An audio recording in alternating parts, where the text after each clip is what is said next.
Hi, it's Chris with Implied Music. I've been watching Stranger Things, I'll admit it.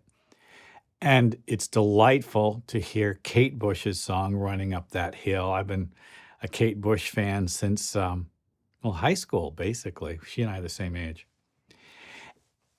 There's a great thing about that song. It made me realize it's kind of like this Philip Glass song from the end of Satyagraha. Well, if you don't know that opera, it's worth listening to the whole thing. So the question is, how is Running Up That Hill like a song from a Philip Glass opera?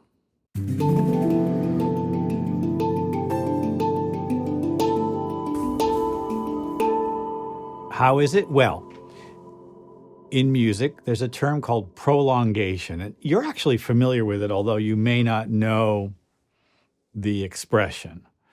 So let's say you've got a chord C minor.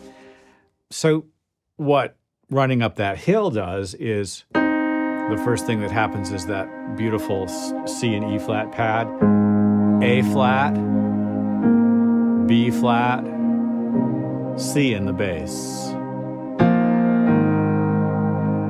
A flat, B flat. I guess you'd have to call it sus 2-4 to C. Now, for my money, that's all C minor. And it's an example of what we call prolongation. So when a composer is stuck in a situation where they just kind of like want to sit on one chord, but they don't want it to feel static, you can create secondary triads against it. There's C minor, there's F, there's E flat, there's D minor, there's C minor, B flat, C minor. And I just played very standard triads. And let's listen to it again without me talking. You'll hear it all feels like a C. That C pedal tone is underneath.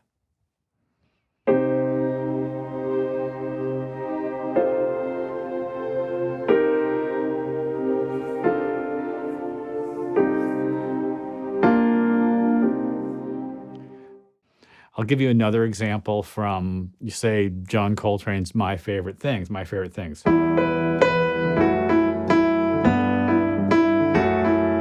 That's E minor, F sharp minor, G, F sharp minor.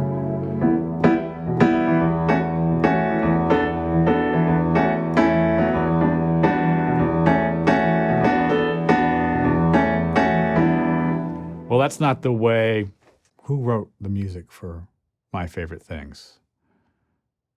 Hammerstein wrote the lyrics. Well, we'll have to look that up. I'll put it in. Hopefully we can figure it out. I'm sure that's not the way they thought about it originally, right?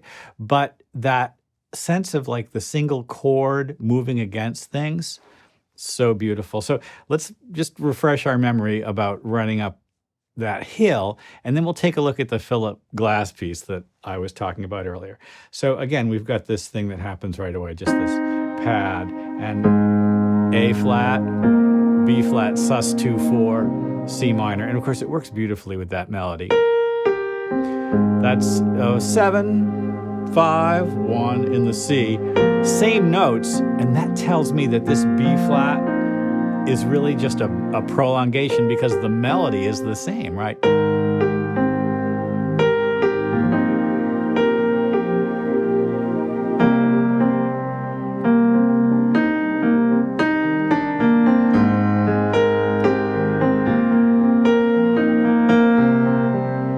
It's all about the C minor sound. The chords are changing, but are they really? I guess it's what prolongation comes down to.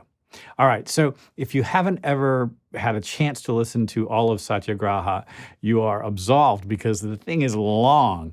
But do go to the evening song. It's a third act aria, and it's an instrumental piece, and there is vocals. But so there's this melody which ascends. It goes here. It's in 3, 2, 3, 1, 2, 3, 1, 2, 3, 1. And it all feels like it's in A minor. So F, G, that's the same chord progression as the Kate Bush song Running Up That Hill. In other words, flat 6, flat 7, 1 minor. And one way to think about it is just prolongation.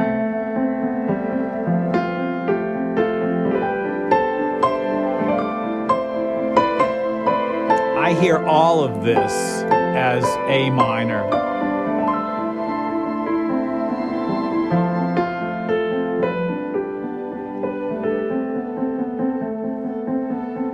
By the way, beautiful figured arpeggio from Glass in that piece as well.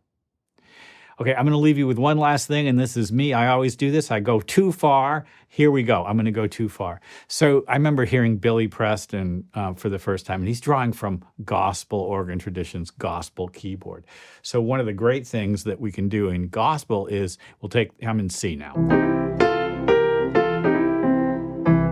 We can take that C chord and prolong it. Remember, we're talking about prolongation.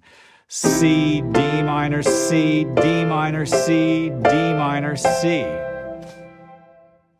C, D minor, C, D minor, C, D minor, C. I used inversions to create an ascending figure, which was all really just about the C chord. But it's a beautiful gospel sound. So prolongation is an important tool for contemporary composers and producers because we like to just sit on one chord a lot, right?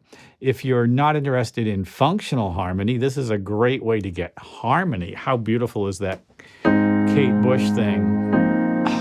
Gorgeous, right? I love the 9. And you know, when she goes to the chorus, right? The D against that.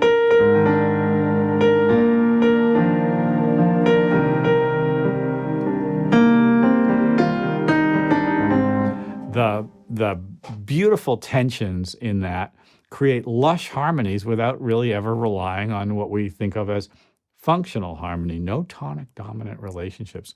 Prolongations enriches single chord harmonies and pedal tone harmonies.